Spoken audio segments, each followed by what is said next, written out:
අයිබෝවන් සුබ සන්ධ්‍යාවක්. ඉතින් මිනුලි දැන් අපි ගමනක් ගිහිල්ලා මේ පුංචි අපේ ශ්‍රද්ධ වැඩසටහනට ආවේ. ඉතින් මිනුලි අපි කියමු නේද අපේ යාළුවන්ට අපි කොහෙටද ගිහිල්ලා ආවේ කියලා. ඔව් අනිවාර්යෙන්ම අපි ඒ ගියේ තැන කතා කරන්න කලින් වෙනද වගේම සුපුරුදු පරිදි අපේ යාළුවන්ගේ වැඩසටහන ආරම්භ කරලා යමුද? හරි. එහෙනම් ඉතින් අපිම පටන් ගමුකෝ දැන්.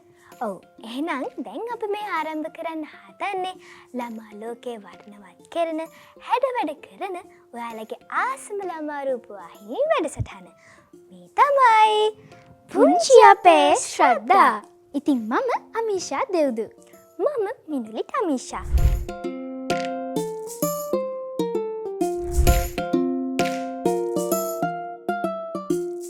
එහෙනම් අමීෂා දැන් අපි ගිය තැන ගැන කතා කරමු නේද? ඔව් මිනුලි. ඉතින් යාළුවනේ ඔයගොල්ලෝ දන්නවද අපි මේ පුංචි අපේ ශ්‍රද්ධා වැඩසටහනට එන්න කලින් පැරිසියට ගිහිල්ලා තමයි ආවේ. ඔව් එහෙනම් අමීෂා අපි මේ ප්‍රංශයේ පැරිස් නුවර තියෙන අරුම පුදුම අයිෆල් කුළුණ ගැන කතා කරමු. ඉතින් මිනුලි දැන් අපි ගිහලා බලන්න ආවේ මේ ප්‍රංශයේ පැරිසියේ තියෙන මේ අයිෆල් කුළුණ. ඉතින් මිනුලි ඔයාලට මොකද හිතෙන්නේ මේ අයිෆල් කුළුණ ගැන? ඔව් දැන් මේ අයිෆල් කුළුණ ගැන නම් කතා කරන්න බෙදා හදා ගන්න ගොඩක් දේවල් තියෙනවා. හැබැයි දැන් අපි වැඩසටහනත් ආරම්භ කරපු නිසා ලස්සන නර්තනයක් බලලා එමුද? ඔව් දැන් යාළුවෝ බලන්න අපි කොහොමද පැරිසියට ගියේ කියලා. ඉතින් පැරිසියට ගියේ කොහොමද කියන්නේ කලින් ඒ කුතුහලෙ තියාගෙනම අපි යමු ලස්සන නර්තනයක් බලන්න. එහෙනම් දැන් අපි හපනුන්ගේ වේදිකාව පැත්තට ගිහිල්ලා හොඳ හපන්කම් ටිකක් බලලා එමු. එහෙනම් මේ තමයි හපනුන්ගේ හපන්කම්.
ලස්සන නර්තනයකුත් බලලෑමි වා දන්නවද කවුද මේ නර්තනය අපිට ඉදිරිපත් කළේ කියලා. ඔයාම කියන්නකො මේ හපන්නු ටික කවුද කියලා. අපිට ද ලස්සන නර්තනයක් ඉදිරිපත් කළේ කඩවත ජිනාදරි කලානිකේතනය අපේම යාළුවෝ. ඔව් ඉතින් ඒ ලස්සන නර්තනය ඉදිරිපත් කරපු හපන්නු වගේම ඔය බලාගෙන ඉන්න හපන්නුන්ටත් හොඳට ගයන්න නටන්න වාදනය කරන්න පුළුවන් නම් අපිට කතා කරලා කියන්න. අපේ දුරකථන අංකය තමයි 07117 444 888 කියලා කියන්නේ. ඉතින් ඔන්න යාළුවනේ අමතක කරන්න එපා මෙන්න මේ ගෙපු දුරකථන අංකයට ඕගොල්ලන්ගේ නැටුම් ගැයුම් වාදන අපිට එවන්න එහෙම නේද? ඔව් අමීෂා එහෙනම් දැන් අපි ආයෙ හැරෙමු අයිෆල් කුළුණ පැත්තට. ඉතින් දැන් අපිට මේ වැඩසටහන පටන් ගත්තට අපිට කියන්න බැරි මේ අයිෆල් කුළුණ ගැන තොරතුරු එන ඉතින් අපි කියමු නේද? ඔව් ඔයා දන්නවද අමීෂා මේ අයිෆල් කුළුණේ උස කොච්චරයිද කියලා? ඔව් මේ අයිෆල් කුළුණේ උස මීටර් 324ක් වෙනවා. ඒ කියන්නේ යාළුවනේ අඩි 1063ක්. ඕ මිනුලි වා හරියටම හරි එක කිව්වා. ඔව් ඉතින් මේ ප්‍රංශයේ පැරිස් නුවර අයිෆල් කුළුණ නිර්මාණය කරලා තියෙන්නේ යකඩින්. ඉතින් යකඩින් නිම කළ මේ අයිෆල් කුළුණ අවුරුදු 2ක් වගේ කෙටිම කෙටි කාලෙකින් නිර්මාණය කරලා තියෙන්නේ. ඒ විතරක් නෙමෙයි යුනෙස්කෝ සංවිධානයේ විසින් මේ අරුම පුදුම අයිෆල් කුළුණ ලෝකයේ ලෝක පුදුමයක් බවට පත් කරලා තියෙනවා. ඉතින් මේ අයිෆල් කුළුණ බලන්න ලෝකෙ වටේ ඉන්න සංචාරකයන් බොහෝ පිරිසක් එනවා මේ අයිෆල් කුළුණට. ඔව් මිනුලි ඒක තාවනම් ඇත්තම ඇත්ත. ඒ වෙනාට ඔයා දන්නවද ලෝකෙ තියෙන ලොකුම කාන්තාරය මොකක්ද කියලා? ඒ ගැන නම් මට හරියට මතකයක් නැහැ. අපි එන ඉක්මනටම කියලා බලමුද මේ ලෝකෙ ලොකුම කාන්තාරය ගැන තොරතුරු ටික. ඔව් ඒක හොඳයි. එහෙනම් අපි දැන් ගිහිල්ලා බලලෙමු.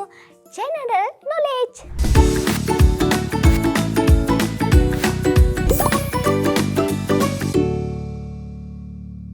අපි හුඟක් උණුසුම් ප්‍රදේශයකට ගස්වල කොළ වේලිච්ච ඒ වගේ තැනකට ගියාම සමහර කට්ටියට කියවෙන්නේ මෙතන නම් සහරාව වගේ කියලා.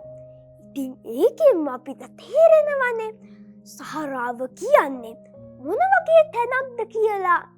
මේ සහරා කාන්තාරය තමයි ලෝකෙ තියෙන විශාලතම කාන්තාරය. මේකේ දිග කිලෝමීටර් 4800ක්. ඒ වගේම මේකේ පළල කිලෝමීටර 1800ක්. ඉතින් මේක කොච්චර උණුසුම් තැනක් වුණත් මේකෙත් ජෛව විවිධත්වයක් තියෙනවා. ඒ කියන්නේ උරග විශේෂ 70ක් පමණ, පක්ෂි විශේෂ 90ක් පමණ, ශීරපායි විශේෂ 100ක් පමණ මේ වගේ ඉහළ ජෛව විවිධත්වයක් මේ සහරා කාන්තාරයේ තියෙනවා. ඒ වගේම නයිල් ගඟ සහ නයිජීරියා ගංගාව ගලාගෙන යන්නේ මේ සහරා කාන්තාරය හරහා. ඉතින් ඔයාලට දැන් තේරෙනව ඇති මේ සහරා කාන්තාරය මෙච්චරම උණුසුම් ප්‍රදේශයක් වෙලත් මේකටම ආවේනික වෙච්ච ජෛව විවිධත්වයක් ඒ වගේම පරිසර පද්ධතියක් තියෙනවා කියලා. තියුනීසියාව, ලිපියාව හා ඊජිප්තුව කියන රටවල් වලට මේ කාන්තාරයෙන් වැඩි භූමි ප්‍රමාණයක් හිමි වෙනවා. ඉතින් ඔයාලත් මේ වගේ තැන් ගැන හුඟක් කරුණු හොයලා ඔයාලගේ යාළුවන්වත් දැනුවත් කරන්න.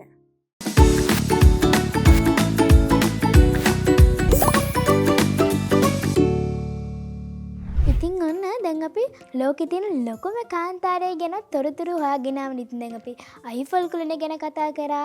එතකොට ජෙනරල් නොලෙජ් එකෙන් ලෝකෙ තියෙන ලොකුම කාන්තාරය ගැනත් බලලා ආවා. ඉතින් අපි එහෙනම් ආයෙමත් අයිෆල් කුළුණ පැත්තට හැරෙමු නේද? ඔව් අනිවාර්යයෙන්ම. ඒ විතරක් නෙමෙයි අපි දැන් මේ කියලා දෙන හැම දෙයක්ම ඔයාලා හොඳට මතක තියාගන්න ඕනි. එහෙම අමතක වෙනවා නම් පොතක ලියා ගන්න අමතක කරන්න එපා. ඉතින් මිනුලි ඔයා දන්නවද මේ අයිෆල් කුළුණ මොන කාල වකවානුවේද හැදුනේ කියලා? ඒ ගැන නම් මම හරියටම දන්නේ නැහැ. මේ අයිෆල් කුළුණ හැදුනේ 1887 ඉඳලා 1889 කියන කාලවකවානුව වෙනකොට. ඉතින් මෙන්න මේ අවුරුදු දෙක ඇතුළත මෙන්න මේ ලොකු කුළුණ යකඩ වලින් තමයි හදලා තියෙන්නේ.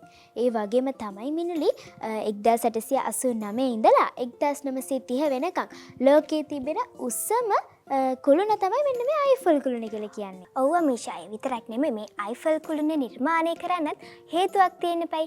මේ හේතුව තමයි ප්‍රංශ විප්ලවයට වසර 100ක් පිරීම නිමිත්තෙන් තමයි මේ අයිෆල් කුළුණ නිර්මාණය කරලා තියෙන්නේ. ඉතින් එවකට තිබුණු රජය විසින් මේ අයිෆල් කුළුණ වගේ දැවැන්ත නිර්මාණ 100,000 ගණනක් අතරින් මේ අයිෆල් කුළුණ තෝරගෙන තියෙනවා. ඉතින් අයිෆල් කුළුණ නිර්මාණය කරලා තියෙන්නේ ඇලෙක්සැන්ඩර් ජී අයිෆල් මහතා.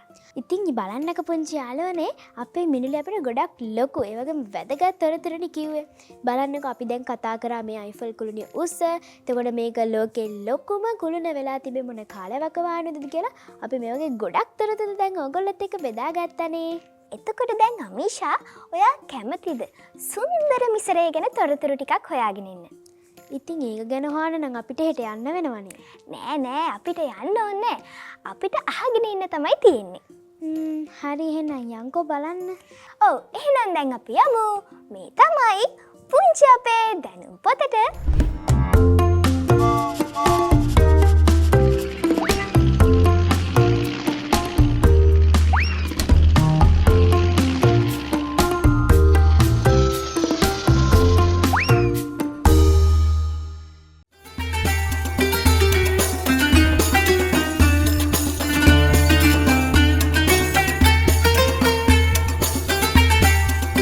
ඊජිප්තුව මිසරය.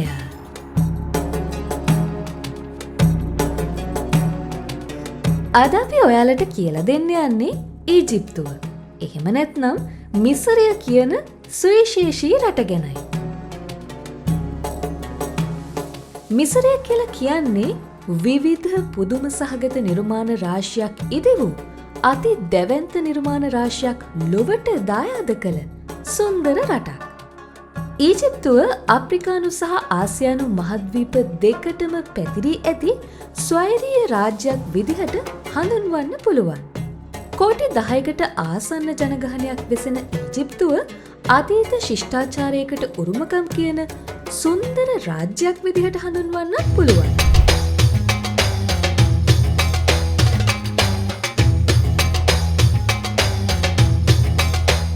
කයිරෝ ඊජිප්තුවේ අගනුවර සහ විශාලතම නගරයේ විදිහට හඳුන්වන අතරම වැදගත් කාර්මික සහ සංචාරක කේන්ද්‍රස්ථානයක් විදිහට ලෝකයේ පුරා ප්‍රසිද්ධියට පත් වෙලා තියෙනවා.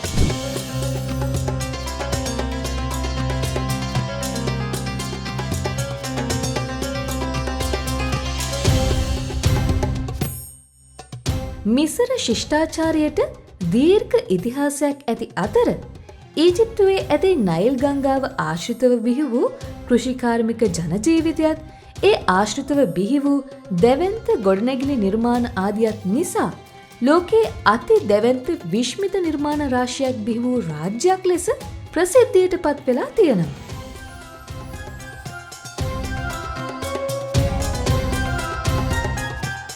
අතීතයේ සිටම නයිල් ගංගාව දෙපස වගා කළ හැකි ඉඩම් දක්නට ලැබුණු අතර ඊජිප්තු භූමි ප්‍රමාණයෙන් වැඩි කොටසක් අයත් වන්නේ සහරා කාන්තාරයටයි.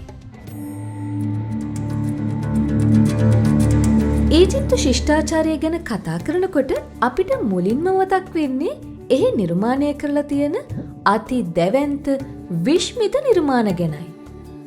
ඒ තමයි ඊජිප්තුවේ දකින්න ලැබෙන විශාල පිරමීඩ.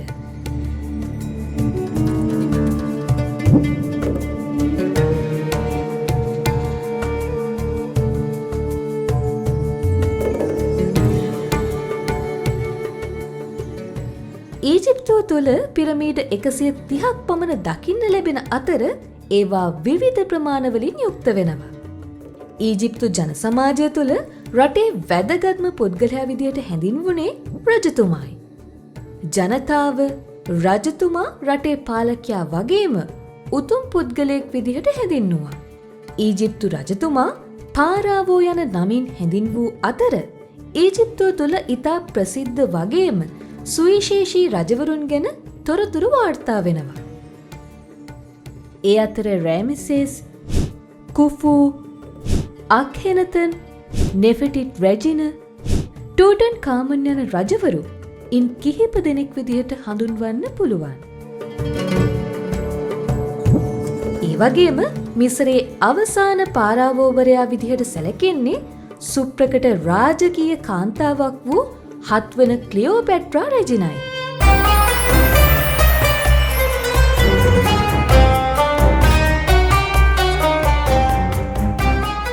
ඊජිප්තුව වඩාත් ප්‍රසිද්ධ වන්නේ දැවැන්ත පිරමීඩ නිර්මාණ වලටයි. ඉතින් මේ පිරමීඩ ගැන විශ්මිත තොරතුරු රාශියක් හොයාගෙන තියෙන අතර මේ දැවැන්ත පිරමීඩ නිර්මාණය කළේ කොහොමද කියලා නම් අදටත් හරි හැටි නොවිසඳුණු අභිරහසක්. නයිල් ගංගාවේ බටහිර දෙසින් ඉදිකරලා තියෙන විශාල ගලින් තැනූ සොහොන් ගෙවල් පිරමීඩ විදිහට හඳුන්වනවා. ක්‍රිස්තුපූර්ව 2750 සිට ක්‍රිස්තුපූර්ව 1525 දක්වා කාලයේදී ගීසාහි පිරමීඩ ඉදිකරලා තියෙනවා කියලා තමයි තොරතුරු වාර්තා වෙන්නේ.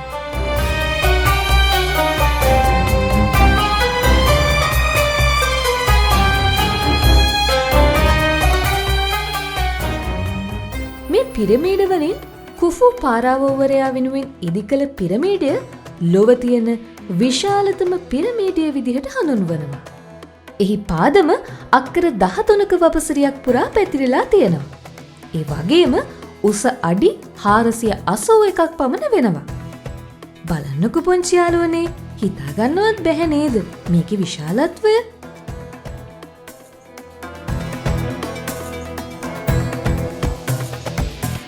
මිසරේ පාරාවෝ රජවරුන් මරණයට පත් වුණාම ඔවුන්ගේ සිරුරු ආරක්ෂා වෙලා තියෙන විදිහට තමයි පිරමීඩ නිර්මාණය කරලා තියෙන්නේ.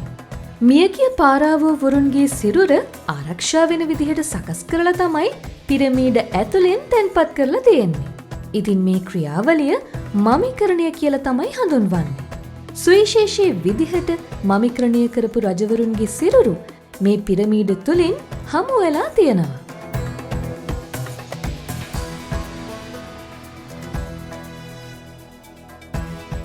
මිසරයේ තවත් සුවිශේෂී නිර්මාණයක් විදිහට ස්ෆිනික්ස් ප්‍රතිමාව හඳුන්වන්න පුළුවන්. මිනිස් හිසක් සහ සිංහ ශරීරයක් සහිතව නිර්මාණය කරලා තියෙන ස්ෆිනික්ස් ප්‍රතිමාව ගීසාහි මහා පිරමීඩය ආසන්නයේ නැගෙනහිර දිශාවට මුහුණලා තමයි පිහිටලා තියෙන්නේ. කෘෂි කාර්මික වශයෙන් මෙන්ම වැලි කතරක් තුළ ඉදිකළ දැවැන්ත නිර්මාණ තුළින් ඊජිප්තු වැසියන්ගේ දැනුම මෙන්ම සුවිශේෂී හැකියාවනුත් ලෝකයට කියාපානවා. මිසරය එහෙම නැත්තම් ඊජිප්තුව කියලා කියන්නේ ලෝකයේ පුරා විරාජමානව බැබළුණු දැවැන්ත ශිෂ්ටාචාරයක් විදිහට ඉතිහාසයට එක් වෙනවා.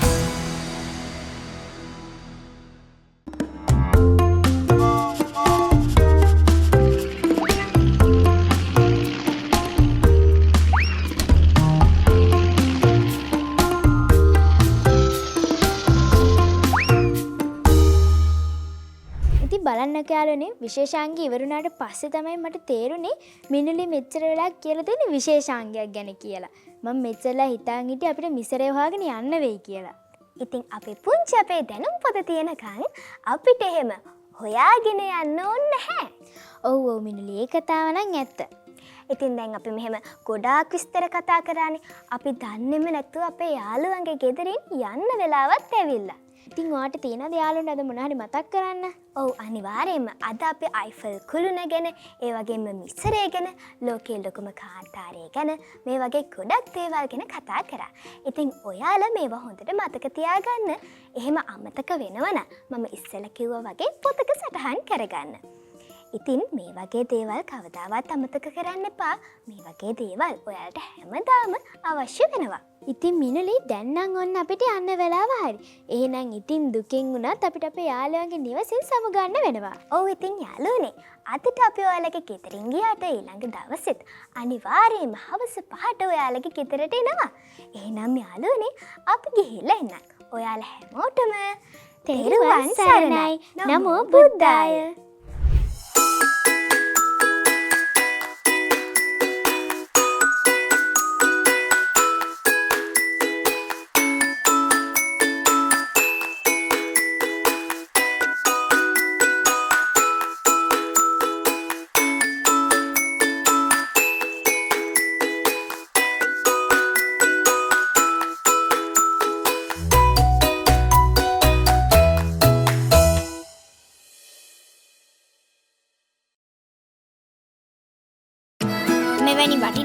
වීඩියෝ නැරඹීම සඳහා පුංචි ඔයාලත් ශ්‍රද්ධා කිඩ්ස් YouTube channel එක subscribe කරන්න.